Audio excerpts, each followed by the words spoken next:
जब Vladimir Putin Delhi में थे, भारत के साथ संबंधों को मजबूत कर रहे थे, तब जेलेंस्की ने रूस के अंदर घुसकर कोहराम मचा दिया।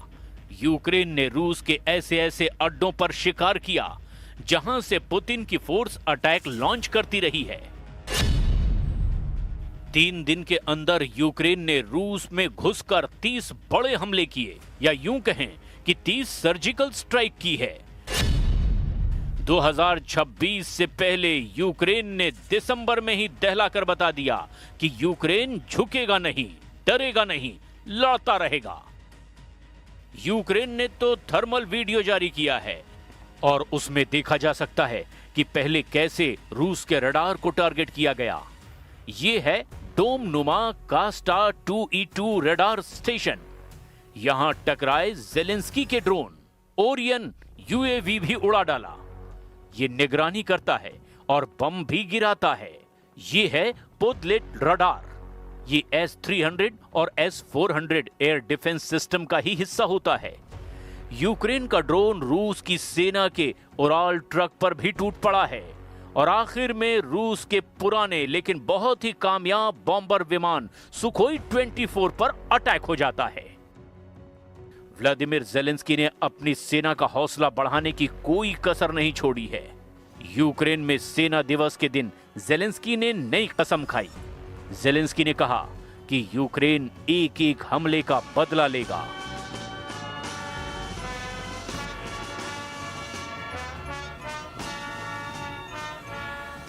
कैपिटल कीव में फौजियों की एक टुकड़ी बुलाकर जेलेंस्की ने मनोबल ऊंचा रखने का भाषण दिया। यहां जेलेंस्की के बड़े बड़े जनरल मौजूद रहे और उन सैनिकों को भी बुलाया गया जो रूस की सेना के सामने लड़ाई लड़ चुके हैं। जेलेंस्की ने मारे गए सैनिकों के परिवार वालों को मेडल सौंपे। ऐसा ही कुछ ना कुछ करके जेलेंस्की जोश हाई रखना चाहते हैं, लेकिन सवाल यह है कि ऐसा कब तक कर पाएंगे।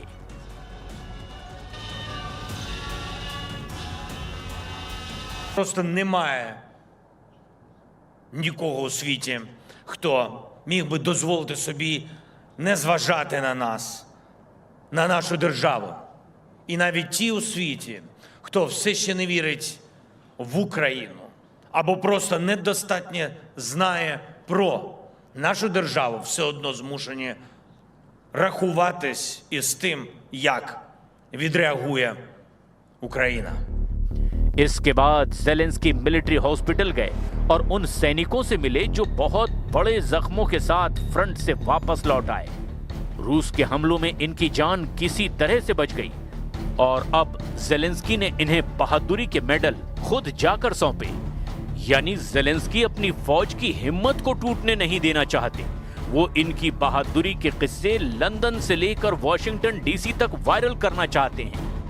Багато держав у світі мають таку вагу, ще менше, значно менше могли б реально вистояти проти таких ударів, таких ворожих ударів, штурмів, такої підлості, від яких Україна реально захищається щодня, захищається щоночі. जेलेंस्की ने अपनी वायुसेना के हमलों का भी वीडियो जारी किया। जेलेंस्की ने बताया कि यूक्रेन की एयरफोर्स कैसे रूस के ठिकानों को राख में बदल रही है। इस वीडियो में अमेरिका के F-16 से लेकर फ्रांस से मिले मिराज 2000 के हमलों को दिखाया गया है और जमीन पर इनकी बमबारी से कैसे तबाही मचाई गई। जेलेंस्की ने हर अटैक दिखाया।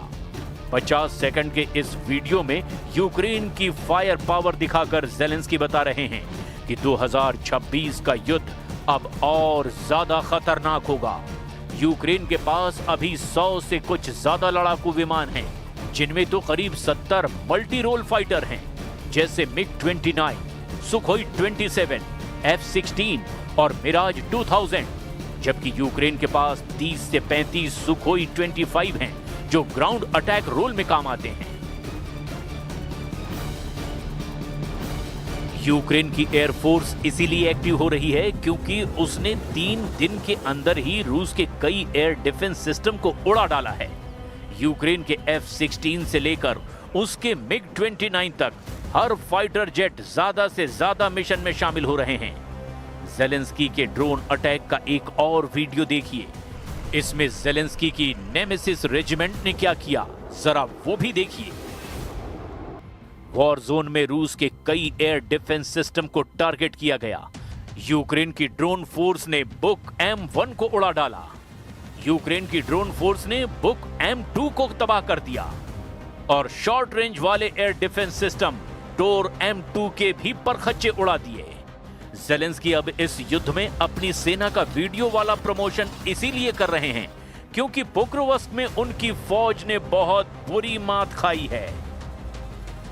ये पोक्रोवस्क शहर का ड्रोन से रिकॉर्ड किया गया वीडियो है। गौर से देखिए, रूस ने इसे यूक्रेन का गाजा बना डाला है। पुतिन के गुस्से ने यूक्रेन पर ऐसी आग बरसाई है कि पोक्रोवस्क उसमें धू धू कर जल रहा है। यहां एक भी इमारत साबुत नहीं बची, पूरा शहर खंडहर में तब्दील हो चुका है। पोक्रोवस्क पर पुतिन का पूरी तरह से कब्जा हो चुका है। पोक्रोवस्क के बीचों बीच रूस की फौज ने तिरंगा फहरा दिया है।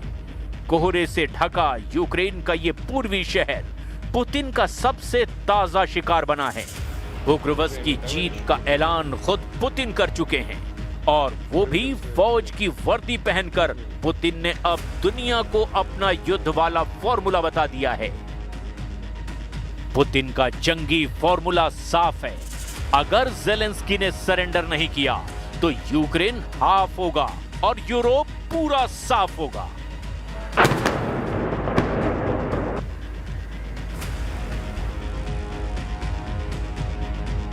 पुतिन ने अपना टारगेट चुन लिया है। यूरोप की 3 बड़ी पावर को पुतिन बख्शेंगे नहीं, इसका सिग्नल पुतिन साफ साफ दे चुके हैं। पुतिन ये भी बता रहे हैं कि उनका निशाना चूकेगा नहीं, चाहे वार कैसे भी किया जाए। Здесь не может быть никаких сомнений. Только вопрос в чем? Если Европа вдруг начнет с нами войну, мне кажется, что очень быстро, это же не Украина. С Украиной мы там действуем хирургическим способом, аккуратненько, так? Чтобы, понятно, да? Это не война в прямом современном смысле этого слова. Если Европа вдруг захочет начать с нами войну и начнет ее, то очень